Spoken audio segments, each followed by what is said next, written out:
Assalamualaikum warahmatullahi wabarakatuh.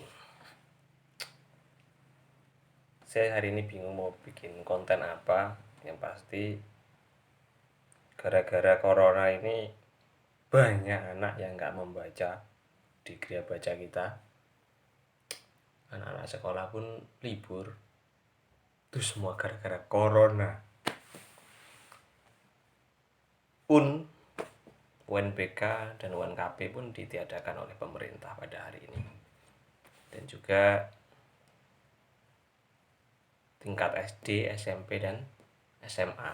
SMK sudah melaksanakan, tapi nggak tahu tadi saya belum membaca lagi edarannya yang terakhir. Kayaknya sih hasilnya juga dibatalkan untuk UNBK dan UNKP di tingkat SMK. Ya sedih pasti ya sebagai seorang guru, apalagi saya merasakan sebagai proktor juga, proktor di UNBK. Pasti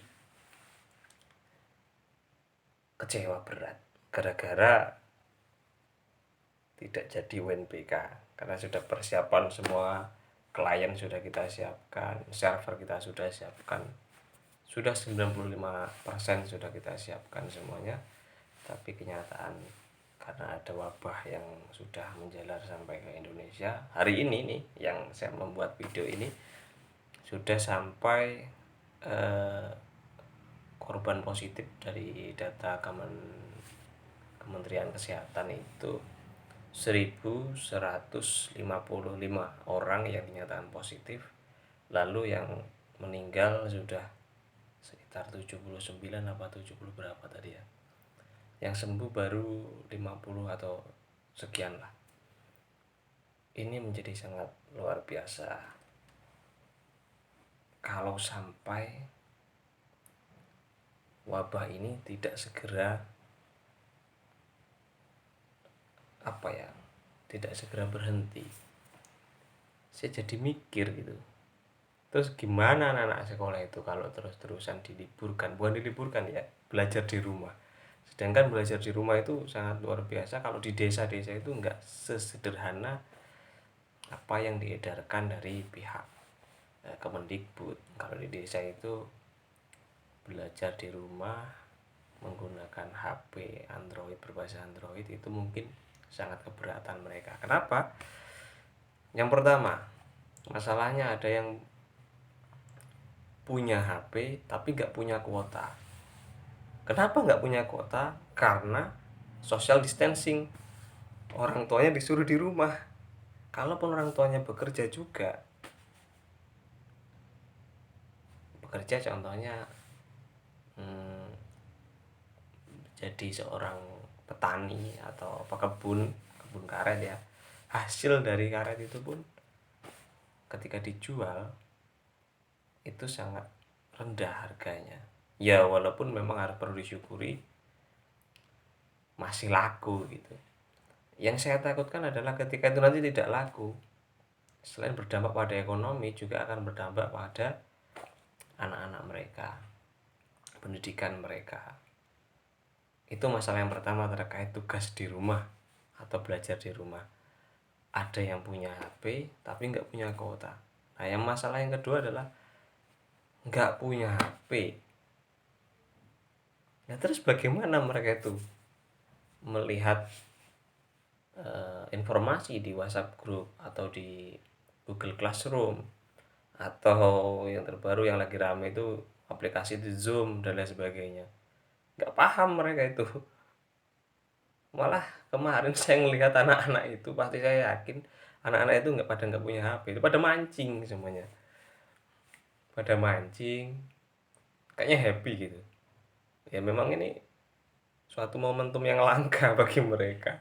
Jarang mereka itu merasakan, dalam tanda kutip, walaupun ini tidak dikatakan libur, tapi kenyataannya mereka memang libur dan nggak ngerti mereka nanti itu sebenarnya itu di rumah itu belajar apa enggak.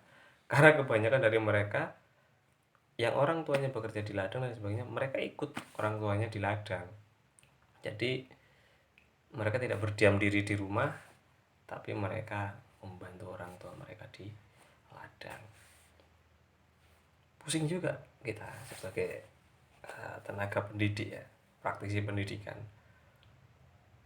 Ya ini tidak kita sangka-sangka ya, namanya aja sebuah apa ya, sebuah apa dek? Nah, saya nanya istri, saya ngeblank ini soalnya. Apa dek? Musibah. Ya, sebuah musibah, bayangkan saja. Tidak kita ya, kita harus hadapi bersama. Uh, apa namanya, dari pemerintah sudah menyatakan untuk social distancing, harus berdiam diri di rumah saja, hashtagnya seperti itu. Tapi kenyataan di lapangan itu susah untuk dilaksanakan. Kenapa? Ketika pemerintah menyatakan program yang bagus seperti itu kayak masyarakat itu kayak gimana ya, kayak nggak percaya gitu loh, nggak percaya dengan himbauan itu gitu. Karena mereka kayaknya sih ini menurut saya, mereka tuh lebih takut nggak makan daripada takut sama coronavirus 19 itu. Mereka nggak apa, mereka takut ketika besok itu mereka nggak makan. Bayangkan saja itu teman-teman semuanya, gara-gara satu masalah di negara kita yaitu coronavirus, akhirnya terjadi seperti ini.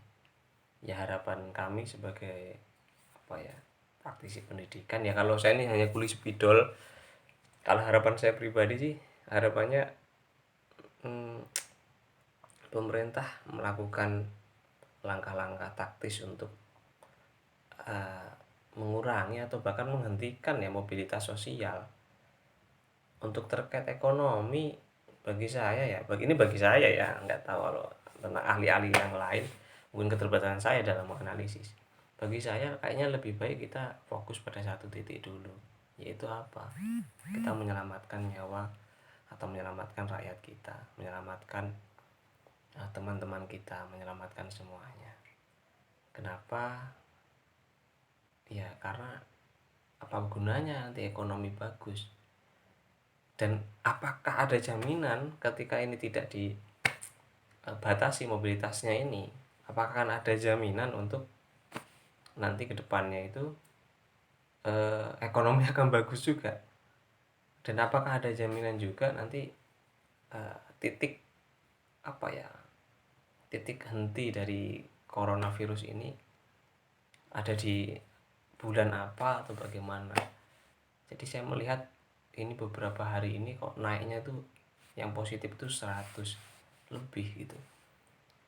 Dan kayaknya ini kayak saya kurang yakin karena memang nggak terlalu apa ya, informasi yang saya dapatkan tuh kayaknya, dan kurang inilah, kurang komplit itu.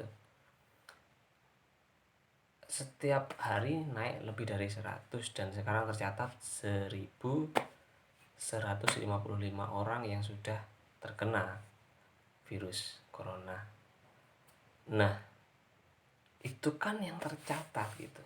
Jangan-jangan yang ada di jalan, yang ada yang sedang di pasar, yang ada di tempat-tempat kerja mereka, tukang bangunan, atau mungkin bisnismen, atau mungkin kepala dinas, atau mungkin bupati dan lain sebagainya, yang setiap hari mereka berinteraksi dengan orang-orang dan tidak ngerti ternyata dia itu terjangkit. Ya itu yang nggak bisa kita hitung. Jadi sekali lagi harapan kita, ayolah buat langkah taktis bareng-bareng. Kami sebagai guru ini bisanya mengedukasi. Selain mengedukasi anak-anak, kita juga mengedukasi masyarakat di sekeliling kita.